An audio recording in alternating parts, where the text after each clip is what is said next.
Who was Subrata Roy, and why does he hold such significance in India's business landscape?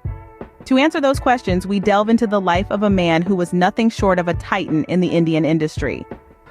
Born in 1948, Subrata Roy started his journey in the world of business in 1978. With a vision and an unwavering determination, he founded Sahara India Pariwar, a finance company that would eventually become a conglomerate spreading its wings across various sectors, including real estate, media, and hospitality. Roy's rise was nothing short of meteoric.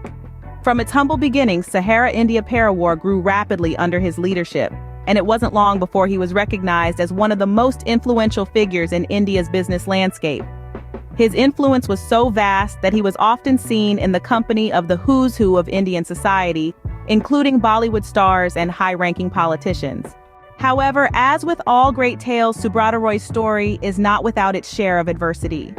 In 2014, the Securities and Exchange Board of India, SEB, ordered Sahara to repay funds raised through illegal financial instruments, marking the beginning of the end for Roy's empire.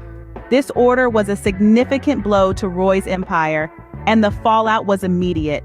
Despite his attempts to fight the order, Roy's business was heavily affected, leading to a significant decrease in his wealth.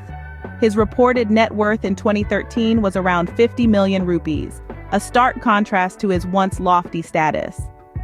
Subrata Roy's story is a testament to the volatile nature of the business world.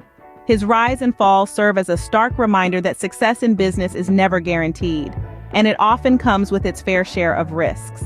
In summary, Subrata Roy was a towering figure in India's business landscape.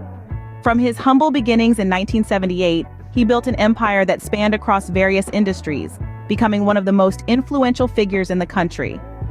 However, his fall from grace serves as a reminder of the potential pitfalls in business.